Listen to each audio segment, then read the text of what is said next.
اس تفصیلی اور گہرے علمی جائزے میں سب سننے والوں کو خوش آمدید۔ آج ہم ایک بہت ہی خاص موضوع پر بات کرنے والے ہیں۔ جی بالکل، اور یہ موضوع ایسا ہے جس سے ہم سب کہیں نہ کہیں واقف ضرور ہیں۔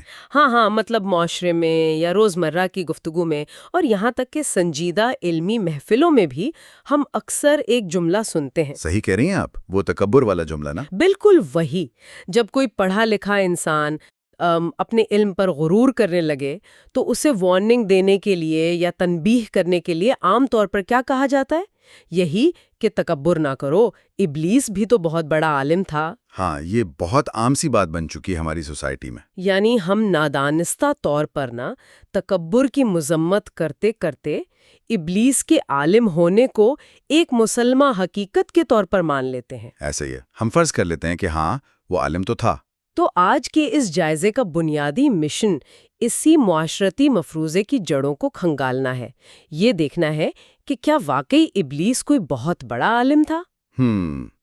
یہ ایک بہت زبردست سوال ہے۔ اور اس گہرے مطالعے کے لیے ہمارے پاس جو بنیادی دستاویز اور انتہائی فکر انگیز حوالہ جاتی مواد موجود ہے، وہ پیر نصیر الدین نصیر کا ایک انتہائی شاندار اور تحقیقی مقالہ ہے۔ اور اس مقالے کا عنوان ہی یہی ہے کہ کیا ابلیس عالم تھا؟ بالکل۔ تو چلیں اس بات کی تہہ تک پہنچتے ہیں اور دیکھتے ہیں کہ تحقیق، تاریخ اور قرآنی دلائل اس بارے میں کیا کہتے ہیں۔ یہاں جو بات سب سے زیادہ حیران کن ہے وہ یہ ہے کہ کیسے ایک مفروضے کو صدیوں تک بغیر سوچے سمجھے دہرایا جاتا رہا۔ ہاں، مطلب کسی نے سوال ہی نہیں اٹھایا۔ بالکل، کسی نے اس کی اصل بنیاد پر سوال اٹھانے کی زحمت ہی نہیں کی۔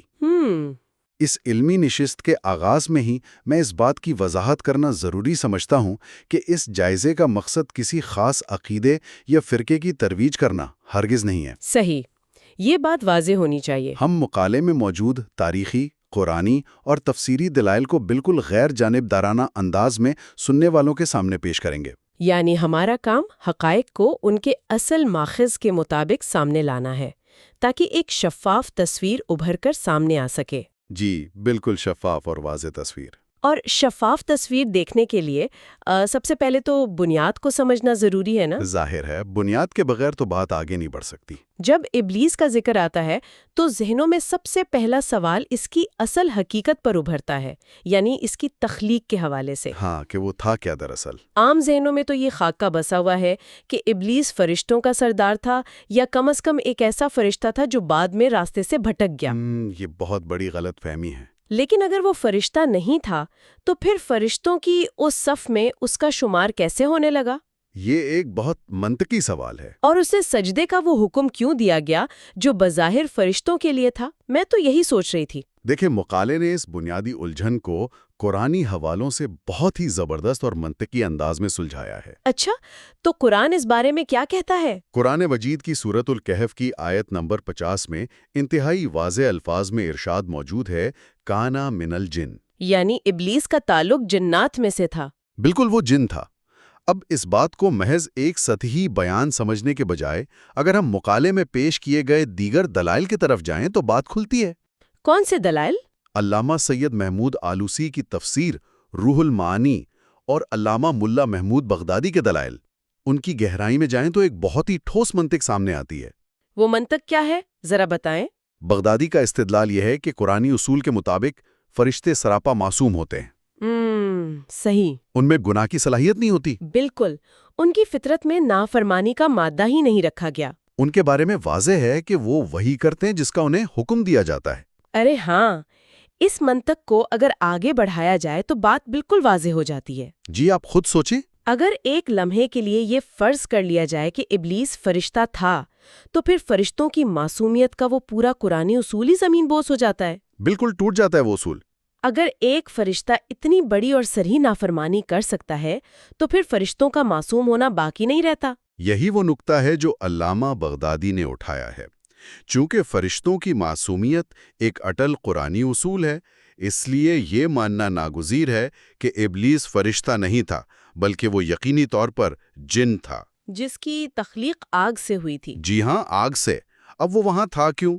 وہ محض اپنی کثرت عبادت اور طویل ریاضت کی وجہ سے فرشتوں کی صفوں میں موجود تھا۔ لیکن اس کا وہاں ہونا اس کی فطرت کو تو نہیں بدل سکتا تھا نا؟ بالکل نہیں، فطرت وہی آگ والی رہی۔ اور تخلیق کا یہی فرق، یعنی آگ اور مٹی کا فرق، وہ بنیادی مقام ہے جہاں سے تکبر کے بیج نے جنم لیا۔ آگ اور مٹی کی فطرت کا تضاد۔ ہاں، کیونکہ آگ کی فطرت تو اوپر کی طرف اٹھنا اور بھڑکنا ہے، جی، جبکہ مٹی کی فطرت عاجزی اور بچھ جانا ہے۔ بہت خوبصورت بات کی آپ نے۔ یہاں آ کر بات واقعی بہت دلچسپ ہو جاتی ہے۔ جی بتائیں کیسے؟ جب اللہ تعالیٰ نے حضرت آدم علیہ السلام کی تخلیق کے بعد انہیں فرشتوں کے سامنے پیش کیا تو وہاں ایک صریح علمی آزمائش کا منظر پیش کیا گیا۔ وہ اشیاء کے نام سکھانے والا واقعہ۔ بالکل، اللہ نے حضرت آدم کو اشیاء کے نام سکھائے اور پھر فرشتوں سے ان کے بارے میں پوچھا۔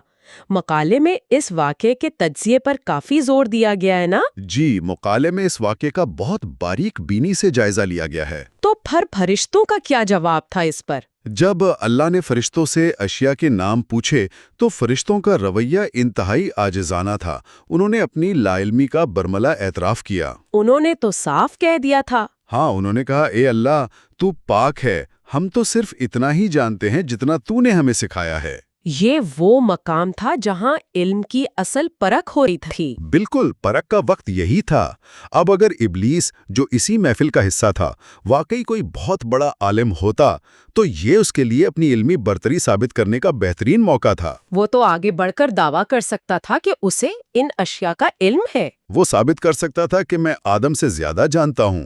کے مقالے کے مصنف یہ واضح کرتے ہیں کہ پورے قرآن و حدیث کے ذخیرے میں کہیں بھی اس بات کا اشارہ تک نہیں ملتا کہ ابلیس نے اس موقع پر کوئی علمی دلیل دی ہو، ذرا سا بھی ذکر نہیں ملتا، یا اپنے کسی خاص علم کا مظاہرہ کیا ہو۔ اس کی خاموشی اس بات کا ثبوت تھی کہ علم کے میدان میں اس کے پاس پیش کرنے کے لیے کچھ نہیں تھا۔ اور اس سے بھی بڑھ کر جب اسے حضرت آدم کو سجدہ کرنے کا حکم دیا گیا تو اس کا انکار کسی علمی یا منطقی دلیل پر کھڑا نہیں تھا۔ ہاں، اس نے کوئی دلیل نہیں دی۔ اس نے یہ تھوڑی کہا کہ میں آدم سے زیادہ بشعور ہوں یا میرے پاس کائنات کے رازوں کا زیادہ علم ہے۔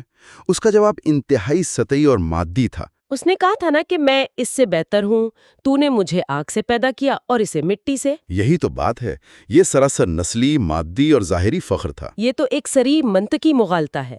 مطلب آگ کو مٹی پر فوقیت دینا کوئی علمی دلیل تو نہیں ہے نا، بلکہ ایک جاہلانہ قیاس ہے۔ بالکل جاہلانہ بات ہو۔ دیکھیں، مٹی سے زندگی پھوٹتی ہے، نشوونما ہوتی ہے، جبکہ آگ کا بنیادی کام بھسم کرنا اور تباہ کرنا ہے۔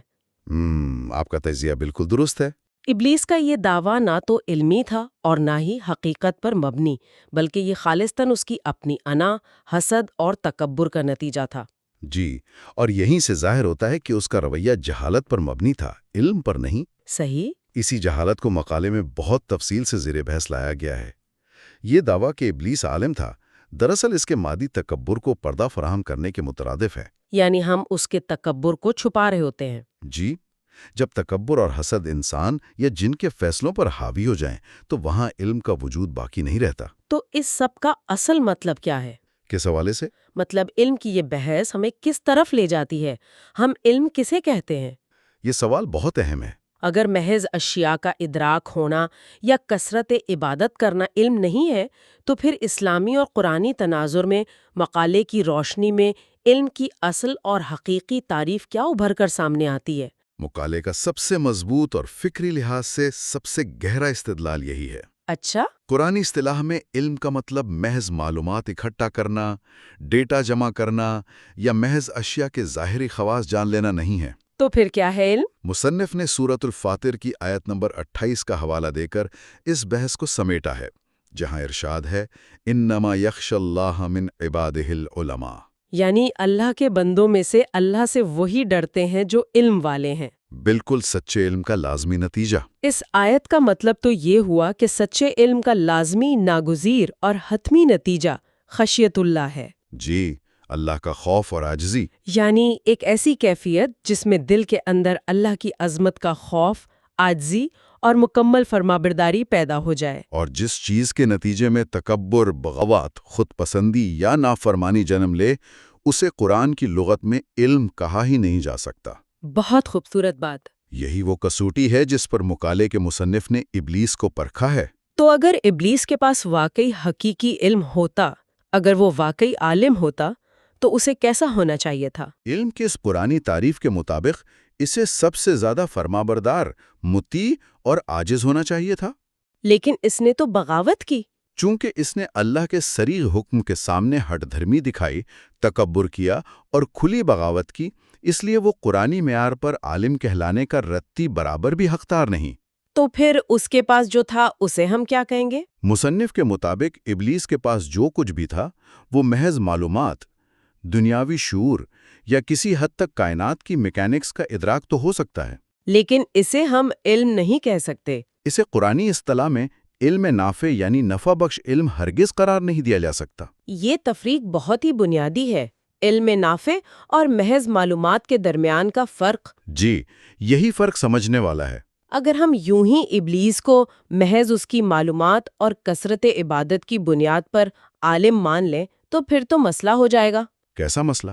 پھر تاریخ کے ان تمام کرداروں کو بھی عالم ماننا پڑے گا جو اپنی معلومات کے باوجود صریح جہالت اور ظلم کا شکار رہے۔ بالکل، ہمیں ہر ظالم اور متکبر کو عالم کہنا پڑ جائے گا۔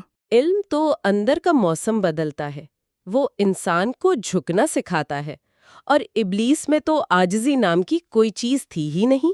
اگر ہم اسے وسیع تر تناظر میں دیکھیں تو اس ساری بحث کے بعد ایک بہت بڑا سوال ذہنوں میں ابھرتا ہے۔ وہ کیا؟ اگر حقیقت یہ ہے کہ ابلیس کے پاس علم نہیں بلکہ صرف جہالت اور تکبر تھا، تو پھر وہ لقب کہاں سے آیا جو عوام میں بہت مقبول ہے؟ کون سا لقب؟ معلم الملکوت والا؟ جی بالکل۔ عام طور پر یہ سمجھا جاتا ہے کہ ابلیس فرشتوں کا استاد تھا اور انہیں باقاعدہ تعلیم دیا کرتا تھا۔ ہاں، یہ معلم الملکوت والا لقب تو ہماری لوک داستانوں اور عام مجلسوں میں اس قدر رچ بس گیا ہے کہ اسے ایک مسلمہ تاریخی حقیقت سمجھ لیا جاتا ہے۔ مقالے میں اس تاریخی اور سماجی مفروضے کی بہت شاندار طریقے سے چیر پھاڑ کی گئی ہے۔ اچھا، مقالہ اس حوالے سے کیا کہتا ہے؟ یہ لقب کیسے اور کہاں سے شروع ہوا؟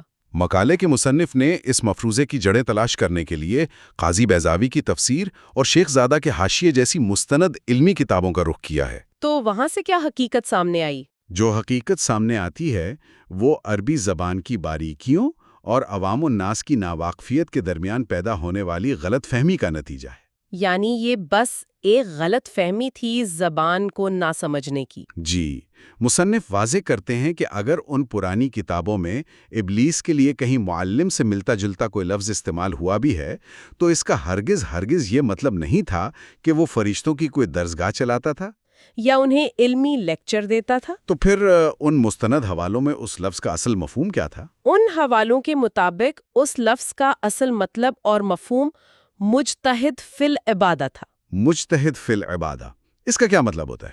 اس کا مطلب یہ ہے کہ وہ ایک ایسا جن تھا جو عبادت میں بہت زیادہ محنت، مشقت اور ریاضت کرنے والا تھا۔ یعنی کثرت عبادت کرنے والا۔ جی، اس کی اس انتھک جسمانی محنت اور مشقت کی وجہ سے ایک خاص عربی استعارے کے تحت اس کے لیے یہ لفظ استعمال کیا گیا۔ لیکن ہوا یہ کہ وقت گزرنے کے ساتھ ساتھ عوام الناس جو عربی زبان کی گہرائی سے واقف نہیں تھے، ان استعارات اور اصطلاحات کے ارتقاء سے واقف نہیں تھے، انہوں نے اس کا سیدھا سادہ اور سطحی مطلب استاد یا فرشتوں کو پڑھانے والا بہت بڑا عالم نکال لیا۔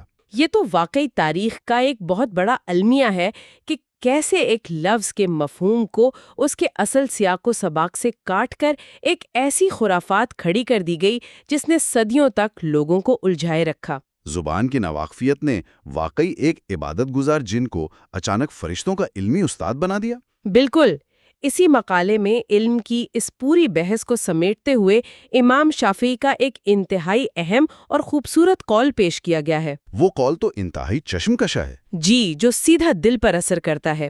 آپ وہ قول شیئر کریں گے؟ جی بالکل، امام شافعی کا وہ قول دراصل اس پوری تحقیق کی روح ہے۔